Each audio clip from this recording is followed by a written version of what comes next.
ಕೃಷಿ ವಿಜ್ಞಾನ ಕೇಂದ್ರದ ವಿಜ್ಞಾನಿಗಳಾಗಿರ್ತಕ್ಕಂಥ ಶ್ರೀಮತಿ ರೇಖಾ ಕಾರ್ಬಾರಿ ಮೇಡಮ್ ಅವರು ಅರ್ಜೆಂಟ್ ಇದೆ ಅಂತೆ. ಸೊ ಅವರು ಒಂದೆರಡು ಮಾತುಗಳನ್ನು ಹೇಳ್ಕೊಂಡು ಏನಂತಂದ್ರ ಕೃಷಿ ವಿಜ್ಞಾನ ಕೇಂದ್ರ ಅಂತಂದ್ರೆ ಕೃಷಿ ವಿಜ್ಞಾನ ಕೇಂದ್ರ ಅಂತಂದ್ರೆ ಏನು ಅಂತಂದ್ರ ಇದು ICAR Indian council of agricultural research, ಭಾರತೀಯ ಕೃಷಿ ಅನುಸಂಧಾನ ಪರಿಷತ್ ಇದೆ. ಇದು ಏನಂತ ಇದು ಹೆಡ್ ಆಫೀಸ್ ನವದೆಹಲಿಯಲ್ಲಿ ಇರೈತಿ. ಇದು ಏನಂತ ಇದು ಕೃಷಿ ವಿಜ್ಞಾನ ಕೇಂದ್ರ ಪ್ರತಿ ಜಿಲ್ಲೆಗೂ ಒಂದು ಕೃಷಿ ವಿಜ್ಞಾನ ಕೇಂದ್ರ ಇರೈತಿ. ಈಗ ನೀವು ಎಲ್ಲಾ ಸ್ವಸಹಾಯ ಸಂಘದ ಸದಸ್ಯರದಿರಿ, ನಿಮ್ಗೆ ಏನಾದ್ರು ಉದ್ಯೋಗ ಮಾಡ್ಬೇಕಾಗಿತ್ತು ಅಥವಾ ನಿಮ್ಗೆ ಏನಾದ್ರು ನಿಮ್ಗ ಆಸಕ್ತಿ ಇರೈತಿ, ಆದ್ರ ಅದ್ರ ನಿಮ್ಗೆ ಏನು ದಾರಿ ಗೊತ್ತಿರಲ್ಲ, ಏನ್ ಮಾಡ್ಬೇಕು ಏನಿಲ್ಲ, ಅಥವಾ ಯಾವ ಟ್ರೈನಿಂಗ್ ತಗೋಬೇಕು, ಆಮೇಲೆ ತರಬೇತಿ ತಗೊಂಡ್ರು ಕೂಡ ಟ್ರೈನಿಂಗ್ ತಗೊಂಡ್ರು ಕೂಡ ನೀವೇನಾದ್ರೂ ಪ್ರಾಡಕ್ಟ್ಸ್ ಅನ್ನ ಮಾಡಿದ್ರಿ ಅಂದ್ರ ಪದಾರ್ಥಗಳನ್ನ ನೀವು ವಸ್ತುಗಳನ್ನ ತಯಾರಿಸಿದ್ರಿ ಅಂತಂದ್ರ ಎಲ್ಲಿ ಮಾರ್ಕೆಟಿಂಗ್ ಮಾಡ್ಬೋದು, ಆಮೇಲೆ ಯಾವ ರೀತಿ ಮಾರ್ಕೆಟಿಂಗ್ ಮಾಡ್ಬೋದು, ಪ್ಯಾಕೇಜಿಂಗ್ ಯಾವ ರೀತಿ ಮಾಡ್ಬೇಕು, ಇದರ ಬಗ್ಗೆ ಮಾಹಿತಿ ನಿಮ್ಗ ಗೊತ್ತಿರಲ್ಲ. ಅದ್ರ ಸಲುವಾಗಿ ನೀವು ಎಲ್ಲಿ ಹೋಗ್ಬಹುದು ಅಂತಂದ್ರ ಇಲ್ಲಿ ಎಲ್ಲಾ ಬಂದಂತ ಅಧಿಕಾರಿಗಳು ಕೂಡ ನಿಮ್ಮ ಕೌಶಲ್ಯ ಅಭಿವೃದ್ಧಿ ಮಾಡೋ ಸಲುವಾಗಿ ನಿಮ್ಗ ತರಬೇತಿ ಕೊಡಾಕ ಬಂದಾರ. ಆದ್ರೂ ಕೂಡ ಏನಂತಂದ್ರ ನಮ್ಮ ಕೃಷಿ ವಿಜ್ಞಾನ ಕೇಂದ್ರ ನಿಮ್ಗೆ ಪ್ರತಿ ಜಿಲ್ಲೆಗೂ ಕೃಷಿ ವಿಜ್ಞಾನ ಕೇಂದ್ರ ಇರೈತಿ. ಆ ಕೃಷಿ ವಿಜ್ಞಾನ ಕೇಂದ್ರ ಕೇಂದ್ರ ಸರ್ಕಾರದ ಅಧೀನದಲ್ಲಿ ಕೆಲಸ ಮಾಡೈತಿ. ಅದು ಏನಂತಂದ್ರ ಪ್ರತಿ ಜಿಲ್ಲೆಗೂ ಒಂದ ಕೃಷಿ ವಿಜ್ಞಾನ ಕೇಂದ್ರ ಐತಿ. ಹಾಗೆ ನಮ್ಮ ಕೃಷಿ ವಿಜ್ಞಾನ ಕೇಂದ್ರ ಬೆಳಗಾವಿಯಲ್ಲಿ ಇದೆ, ಆದ್ರೆ ಇದು ನಿಮ್ಮ ಬಾಗಲಕೋಟೆ ಜಿಲ್ಲೆಗ ಕೃಷಿ ವಿಜ್ಞಾನ ಕೇಂದ್ರ ಇರುತ್ತೆ.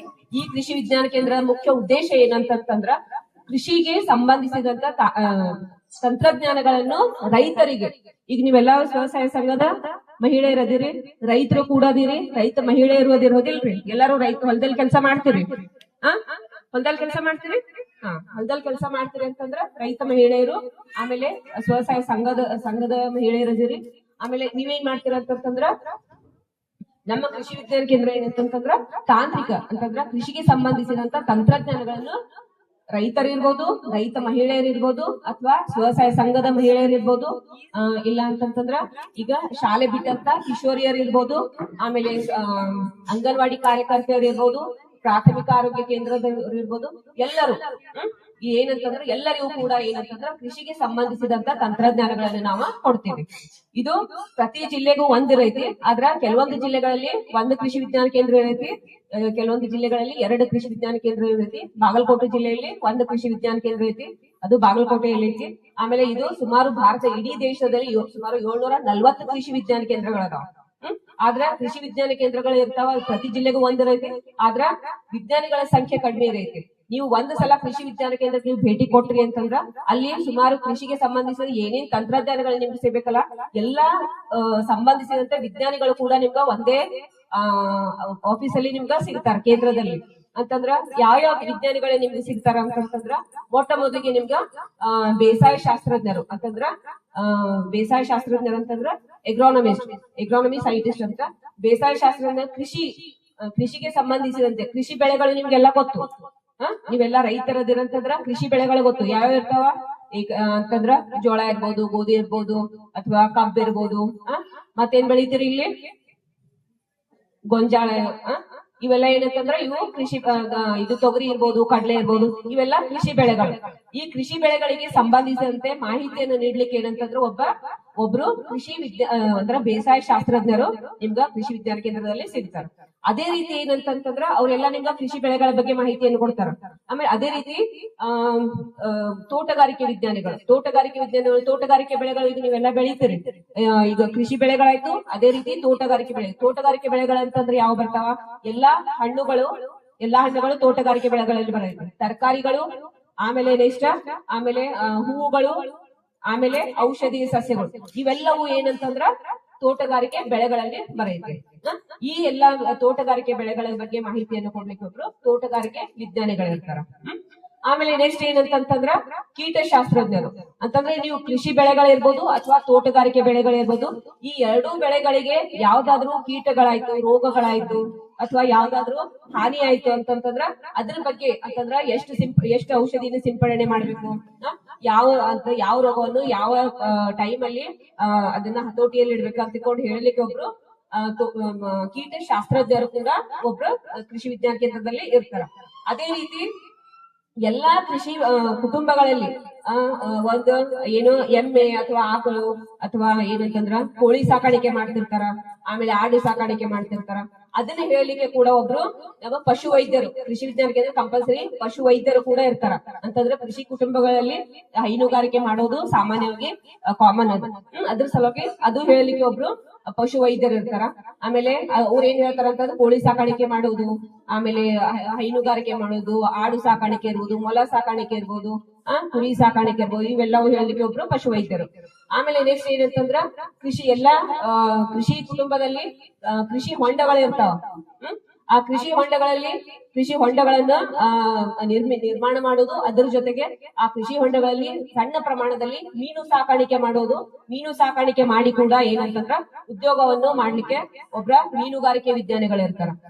ಅದೇ ರೀತಿ ಇಷ್ಟೆಲ್ಲಾ ಆದ್ಮೇಲೆ ಆಮೇಲೆ ಮಣ್ಣು ಮತ್ತು ನೀರು ತಪಾಸಣೆ ಮಾಡ್ಲಿಕ್ಕೆ ಒಬ್ರು ವಿಜ್ಞಾನಿ ಇರ್ತಾರ. ಇವೆಲ್ಲವೂ ಆದ್ಮೇಲೆ ಏನಂತಂದ್ರ ಎಲ್ಲ ಈಗ ಸಾಮಾನ್ಯವಾಗಿ ರೈತರು ಏನ್ ಮಾಡ್ತಾರ, ಕೃಷಿ ಬೆಳೆಗಳಾಗಿರ್ಬೋದು ಅಥವಾ ತೋಟಗಾರಿಕೆ ಬೆಳೆಗಳಾಗಿರ್ಬೋದು, ಇವೆಲ್ಲ ನಾವ್ ಏನ್ ಮಾಡ್ತೀರಿ, ರೈತರು ನೀವ್ ಏನ್ ಮಾಡ್ತೀರಿ, ಸಾಕಷ್ಟು ದಿನ ಒಂದು ಸೀಸನ್ ನೀವು ಬೆಳಿತೀರಿ, ಬೆಳೆದ ಮೇಲೆ ಏನ್ ಮಾಡ್ತೀರಿ, ಅದನ್ನ ಕಟಾವ್ ಮಾಡ್ತೀರಿ. ಕಟಾವ್ ಮಾಡಿ ನೇರವಾಗಿ ಮಾರುಕಟ್ಟೆಗೆ ಹೋಗಿ ಮಾರಾಟ ಮಾಡ್ತೀರಿ. ಹೌದಿಲ್ರಿ? ಮಾರಾಟ ಮಾಡ್ತೀರಿ. ಆದ್ರೆ ನಮ್ಮ ಕೃಷಿ ವಿಜ್ಞಾನ ಕೇಂದ್ರದ ಮುಖಾಂತರ ನಾವೇನ್ ಹೇಳ್ತೀವಿ ಅಂತಂದ್ರ, ನೀವು ಯಾವ್ದೇ ಬೆಳೆ ಬೆಳೀರಿ, ಯಾವ್ದೇ ಉತ್ಪನ್ನ ಬರ್ಲಿ, ನೀವು ಜೋಳ ಬೆಳೀರಿ, ಕಡ್ಲಿ ಬೆಳೀರಿ, ಗೊಂಜಾಳ ಬೆಳೀರಿ, ಅಥವಾ ಸಿರಿಧಾನ್ಯಗಳಾದ್ರೂ ಬೆಳೀರಿ, ಅಥವಾ ಹಣ್ಣು ತರಕಾರಿಗಳಾದ್ರೂ ಬೆಳೀರಿ, ಯಾವುದೇ ಬೆಳೆದ್ರು ಕೂಡ ನೀವು ನೇರವಾಗಿ ಮಾರುಕಟ್ಟೆಗೆ ಹೋಗಿ ಮಾರಾಟ ಮಾಡದೆ ಅದನ್ನ ತಪ್ಪಿಸಿ ನೀವೇನ್ ಮಾಡ್ರಿ, ಸಣ್ಣ ಪ್ರಮಾಣದಲ್ಲಿ ನೀವು ಸಂಸ್ಕರಣೆ ಮತ್ತು ಮೌಲ್ಯವರ್ಧನೆ ಮಾಡ್ರಿ ಅಂತ ಹೇಳ್ತೀವಿ. ಆ ಸಂಸ್ಕರಣೆ ಮತ್ತು ಮೌಲ್ಯವರ್ಧನೆ ಎದ್ರ ಸಲುವಾಗಿ ಮಾಡುದು ನಮ್ಗ ಅಂತಂದ್ರ ಉದಾಹರಣೆಗೆ ನೀವ ಒಂದು ಶೇಂಗಾ ಬೆಳೆದ್ರಿ ಅಂತ ಕೊಡ್ರಿ. ಶೇಂಗಾ ಬೆಳೆದ್ರಿ ಅಂತಂದ್ರೆ ನೀವ ಒಂದ್ 5,000 ರೂಪಾಯಿ 6,000 ರೂಪಾಯಿ ಕ್ವಿಂಟಲ್ ನಿಮ್ಗ ಶೇಂಗಾ ಸಿಗೈತಿ. ಅದನ್ನ ನೀವು ನೇರವಾಗಿ ನೀವು ಮಾರುಕಟ್ಟೆ ಹೋಗಿ ಮಾರಿದ್ರಿ ಅಂತಂದ್ರೆ ನೀವು 6,000 ರೂಪಾಯಿ ಬಾಳದ್ರ 6,500-7,000 ರೂಪಾಯಿ ಸಿಗೈತಿ ಕ್ವಿಂಟಲ್ಗ. ಅದನ್ನ ನಾವೇನ್ ಹೇಳ್ತೀವಿ, ನೀವು ಹಂಗ ಮಾರಿದ್ರಿ ಅಂತಂದ್ರ ಅವು ಕಾಯಿಗಳನ್ನ ಮಾರಾಟ ಮಾಡಿದ್ರಿ ಅಂತ ನಿಮ್ಗೆ 7,000 ರೂಪಾಯಿ ಸಿಗೈತಿ. ಅದ್ ನೀವೇನ್ ಮಾಡ್ರಿ, ನೀವು ಅದನ್ನ ಸಂಸ್ಕರಣೆ ಮಾಡ್ರಿ. ಸಂಸ್ಕರಣೆ ಮತ್ತು ಮೌಲ್ಯವರ್ಧನೆ ಅಂತಂದ್ರೆ ಏನು, ಅದ ಶೇಂಗಾ ಕಾಯಿಗಳನ್ನ ತಗೊಂಡ ಅದನ್ನ ನೀವು ಕಾಳುಗಳನ್ನಾಗಿ ಮಾಡ್ರಿ.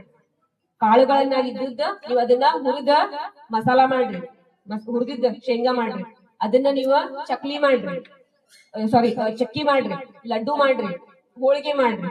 ಇದನ್ನ ನಾವ್ ಏನ್ ಮಾಡಿದ್ವಿ, ಅದನ್ನ ನಿಜ ಏನ್ ಸ್ವರೂಪ ಐತಲ್ಲ ಅದರ ಆಕಾರ ಮತ್ತು ಸ್ವರೂಪವನ್ನ ಚೇಂಜ್ ಮಾಡಿ ಬದಲಾಯಿಸ್ಕೊಂತ ಅದನ್ನ ಮೌಲ್ಯವನ್ನ ಜಾಸ್ತಿ ಮಾಡ್ಕೊಂತ ಹೋಗ್ರಿ. ಇದಕ್ಕೆ ನಾವ್ ಏನ್ ಕರಿತೀವಿ, ಸಂಸ್ಕರಣೆ ಮತ್ತು ಮೌಲ್ಯವರ್ಧನೆ.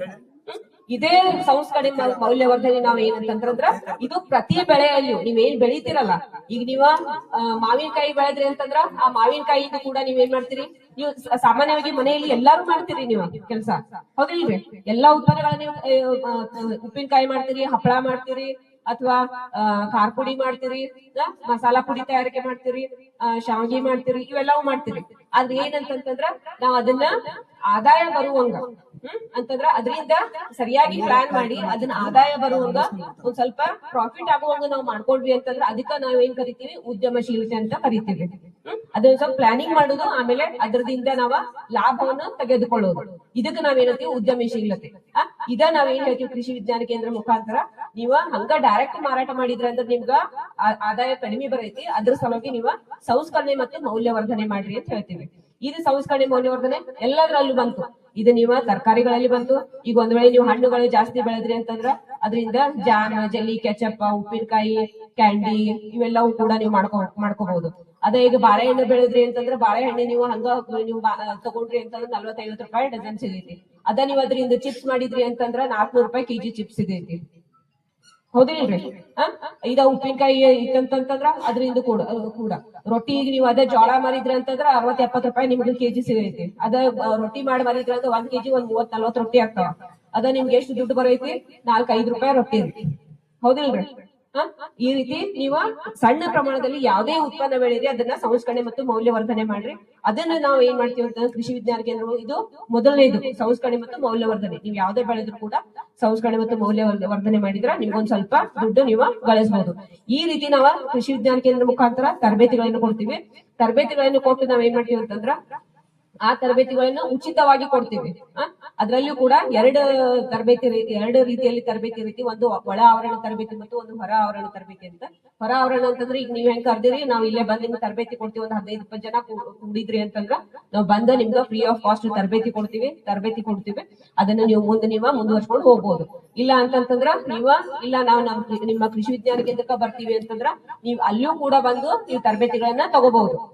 ಈಗ ನೀವು ಬಾಗಲಕೋಟೆ ಕೃಷಿ ವಿಜ್ಞಾನ ಕೇಂದ್ರ ನೀವು ಅಲ್ಲಿ ಹೋಗಿ, ಈಗ ನಮ್ಮಂತವ್ರ ಅಲ್ಲಿ ಬಾಗಲಕೋಟದಲ್ಲೂ ಕೂಡ ವಿಜ್ಞಾನಿಗಳು ಇರ್ತಾರ, ನೀವು ಅಲ್ಲಿ ಹೋಗಿ ತರಬೇತಿಗಳನ್ನ ತಗೋಬಹುದು. ಆಮೇಲೆ ಈಗ ಉದಾಹರಣೆಗೆ ಈಗ ಒಂದು ಸಿಂಪಲ್ ಅಂತಂತಂದ್ರ ಈಗ ಬಿಸ್ಕಿಟ್ ಮಾಡೋದಿರ ಅಂತ ತಿಳ್ಕೊಳ್ರಿ. ಬಿಸ್ಕಿಟ್ ಮಾಡೋದಿತ್ತಂತಂದ್ರ ನೀವು ಬಿಸ್ಕಿಟ್ ನಾವು ಒಂದ್ ದಿನ ಅಥವಾ 2 ದಿನ ನೀವು ಒಂದ್ 5-6 ತರ ಬಿಸ್ಕಿಟ್ ಹೇಳ್ತೀವಿ. ಅದ ನೀವಿಲ್ಲ ನಾವು ಬಿಸ್ಕಿಟ್ ಮಾಡೋದು ಮೇಡಮ್ ನೀವು ಬರೀ 3-4 ತರ ಅಷ್ಟೇ ಹೇಳಿದ್ರಿ, ನಾವು ಮನೆಯೊಳಗೆ ಮಾಡ್ಕೊಂಡು ತಿನ್ನತ್ತೀವಿ. ಈಗ ನಾವು ಇದನ್ನ ನಾವು ಉದ್ಯೋಗ ಸ್ವರೂಪದಲ್ಲಿ ನಾವು ಮುಂದುವರ್ಸ್ಕೊಂಡು ಹೋಗ್ತೀವಿ ಅಂತಂದ್ಮೇಲೆ ಅವಾಗ ನಾವ್ ಏನ್ ಮಾಡ್ತೀವಿ, ಸರ್ಟಿಫಿಕೇಟ್ ಕೋರ್ಸ್ ಅಂತಂದ್ರ ಒಂದ್ ವಾರದ್ದು, ಒಂದು 15 ದಿನದ್ದು, 8 ದಿನದ್ದು, ಈ ರೀತಿ ನಾವು ಡ್ಯೂರೇಷನ್ ಮೇಲೆ ಟ್ರೈನಿಂಗ್ ತರಬೇತಿಯನ್ನು ಕೊಡ್ತೀವಿ. ಆ ತರಬೇತಿ ಅಂತಂದ್ರ ಅಲ್ಲಿ ಆ ತರಬೇತಿಯಲ್ಲಿ ಏನಂತಂದ್ರೆ ಕಚ್ಚಾ ವಸ್ತುವಿನಿಂದ ಹಿಡ್ಕೊಂಡ ಪ್ಯಾಕಿಂಗ್, ಲೇಬ್ಲಿಂಗ್, ಬ್ರ್ಯಾಂಡಿಂಗ್, ಆಮೇಲೆ ನಿಮ್ಗೆ FSSAI ಲೈಸೆನ್ಸ್, ಆಮೇಲೆ ನೆಕ್ಸ್ಟ್ ಏನಂತಂದ್ರೆ ಮಾರ್ಕೆಟಿಂಗ್ ಸ್ಕಿಲ್ಸ್, ಲಿಂಕೇಜಸ್, ಮಾರ್ಕೆಟಿಂಗ್ ನಾವ್ ಮಾಡ್ಕೊಡಲ್ಲ, ಮಾರ್ಕೆಟಿಂಗ್ ಲಿಂಕೇಜ್ ನೀವು ಎಲ್ಲಿ ಹೋಗಿ ಮಾರಾಟ ಮಾಡಿದ್ರೆ ನಿಮ್ಗೆ ಎಲ್ಲಿ ಅದು ಸೇಲ್ ಆಗಿತ್ತು ಅಂತ ಅದು ಎಲ್ಲ ನಿಮ್ಗೆ ಲಿಂಕೇಜಸ್ ಹೇಳ್ಕೊಡ್ತೀವಿ. ಅದನ್ನ ನೀವು ಸರ್ಟಿಫಿಕೇಟ್ ಕೂಡ ಕೊಡ್ತೀವಿ. ತರಬೇತಿ ಆದ ತಕ್ಷಣ ಆ ಸರ್ಟಿಫಿಕೇಟ್ ತಗೊಂಡು ಹೋಗಿ ನೀವು ಬ್ಯಾಂಕಿಗೆ ಅಪ್ಲೈ ಮಾಡಿ ನೀವು ಲೋನ್ ತಗೊಂಡು ನೀವು ಅದು ಉದ್ಯೋಗವನ್ನ ಮುಂದುವರ್ಸ್ಕೊಂಡು ಹೋಗ್ಬೋದು. ಇದು ಸಂಸ್ಕರಣೆ ಮತ್ತು ಮೌಲ್ಯವರ್ಧನೆದ ತರಬೇತಿ ಆಯ್ತು. ಅದೇ ರೀತಿ ಏನಂತಂದ್ರ ಈಗ ಹೆಣ್ಣು ಮಕ್ಕಳಿಗೆ ಸಂಬಂಧಿಸಿದಂತೆ ಹೈನುಗಾರಿಕೆ ಇರ್ಬೋದು. ಈಗ ಹೇಳಿದ್ದಲ್ಲ, ಎಲ್ಲಾ ವಿಜ್ಞಾನಿಗಳಿದಾರ, ಎಲ್ಲಾ ವಿಜ್ಞಾನಿಗಳು ಕೂಡ ತಮ್ಮದೇ ಆದ ವಿಭಾಗದಲ್ಲಿ ಅವ್ರ ತರಬೇತಿಗಳನ್ನ ಕೊಡ್ತಾ ಇರ್ತಾರ. ಅದೇ ರೀತಿ ಈಗ ಅಂತಂದ್ರೆ ಒಂದು ವಾರದಿರ್ಬೋದು, 8 ದಿನದಿರ್ಬೋದು, ಸರ್ಟಿಫಿಕೇಟ್ ಕೋರ್ಸ್ ಆಗಿರ್ಬೋದು, ಇವುಗಳನ್ನೆಲ್ಲ ಕೊಡ್ತಾರ.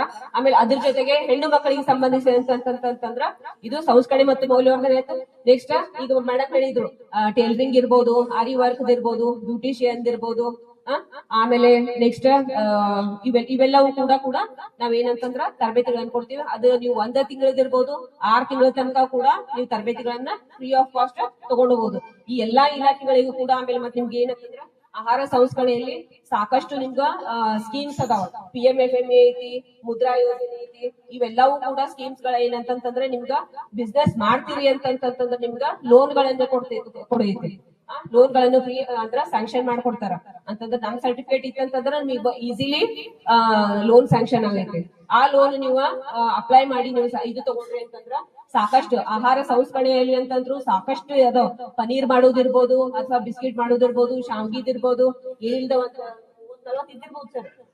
ಅಷ್ಟು ಎಲ್ಲವೂ ಬಿಸ್ಕಿಟ್ ಮಾಡೋದಿರ್ಬೋದು, ಆಮೇಲೆ ಚಿಪ್ಸ್ ಮಾಡೋದಿರ್ಬೋದು, ಎಣ್ಣೆ ತೆಗೆಯುವ ಮಷೀನ್ ಇರ್ಬೋದು, ರೊಟ್ಟಿ ಮಾಡೋದಿರ್ಬೋದು, ಹಪ್ಪಳ ಮಾಡೋದಿರ್ಬೋದು, ಸಾಕಷ್ಟು ಇವ್ ಯಾವ್ದು ಇಲ್ಲ ಅಂತಿಲ್ಲ, ಎಲ್ಲವೂ ಕೂಡ ಆಹಾರ ಸಂಸ್ಕರಣೆಯಲ್ಲಿ ಅದಕ್ಕ ಸಬ್ಸಿಡಿ 50% ಸಬ್ಸಿಡಿ ಐತಿ.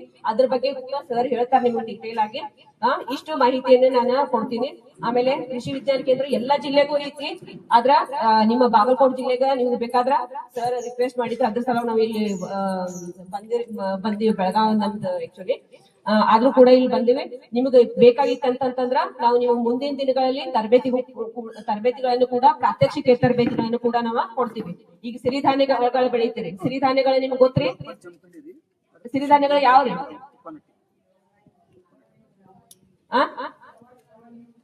ನವಣೆ, ರಾಗಿ, ಹಾರಕ, ಊದಲು, ಕೊರಲು, ಇವೆಲ್ಲ ಸಿರಿಧಾನ್ಯಗಳು.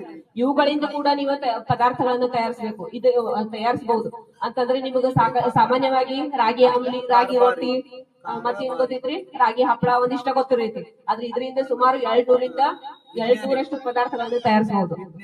ಇಲ್ಲಿ ಸೋಯಾಬೀನ್ ಬೆಳಿತೀರಿ, ಕಬ್ಬಷ್ಟ ಬೆಳಿತೀರಿ. ಅದರಿಂದ ಅದಕ್ಕೊಂದು ಶುಗರ್ ಫ್ಯಾಕ್ಟರಿ ಅದ ಬಿಟ್ರೆ ಅದ್ರದ್ದು ಏನ್ ಪ್ರಾಬ್ಲಮ್ ಇಲ್ಲ. ಉಳ್ಕಿದ್ ಸಣ್ಣ ಉದ್ಯಮಿಗಳು ಅಂದ್ರೆ ಮಹಿಳೆಯರು ಮನೆಯಲ್ಲಿ ಕುಂತು ಮಾಡ್ಕೊಳ್ಳುವಂತದ್ದು, ಸಂಘದಿಂದ ಮಾಡ್ರಿ ಅಥವಾ ನೀವು ಇಂಡಿವಿಜುವಲ್ ಮಾಡ್ರಿ, ಎಲ್ಲದಕ್ಕೂ ಕೂಡ ನಿಮ್ಗ ಸಾಕಷ್ಟು ಫೆಸಿಲಿಟಿ ಐತಿ. ಈ ಫೆಸಿಲಿಟಿ ಏನಂತಂದ್ರ ಈ ಸ್ಕೀಮ್ಗಳನ್ನ, ಈ ಯೋಜನೆಗಳನ್ನ ಎಲ್ಲರೂ ಕೂಡ ಸದುಪಯೋಗಗೊಳಿಸ್ಕೋಬೇಕು. ಬಹಳ ಮಹಿಳೆಯರು ನಾವು ಯಾವ ರೀತಿ ಒಂದು ನಮ್ಮ ಬದುಕನ್ನು ಕಟ್ಟಿಕೊಳ್ಳಲಿಕ್ಕೆ ತಮಗೆ ಬೇಕಾದಂತ ಒಂದು ಕೌಶಲ್ಯಗಳನ್ನ, ಅದ್ರ ಜೊತೆಗೆ ಅವರು ಎನಿ ಟೈಮ್ ನಿಮ್ ಜೊತೆ ಸಪೋರ್ಟ್ ಆಗಿರ್ತಾರ. ನೀವು ಇಲ್ಲಿ ಕೂಡ್ತಾನಂದ್ರು ಇಲ್ಲಿ ಬರ್ತಾನೆ ಅಂತ ಹೇಳಿದ್ದಾರೆ, ಆಮೇಲೆ ಅಲ್ಲಿ ಬರ್ತಾನಂದ್ರು ಅಲ್ಲಿನೂ ಸಹ ಟ್ರೈನಿಂಗ್ ಕೊಡ್ತಾನೆ ಅಂತ ಹೇಳಿದ್ದಾರೆ. ಸೊ ನಮ್ಮೆಲ್ಲರನ್ನ ಉದ್ದೇಶಿಸಿ ಮಾತಾಡಂತ ಶ್ರೀಮತಿ ರೇಖಾ ಕಾರ್ಬಾರಿ ಮೇಡಮ್ ಅವರಿಗೆ ನಿಮ್ಮೆಲ್ಲರ ಪರವಾಗಿ ಹೃದಯಪೂರ್ವಕ ಅಭಿನಂದನೆ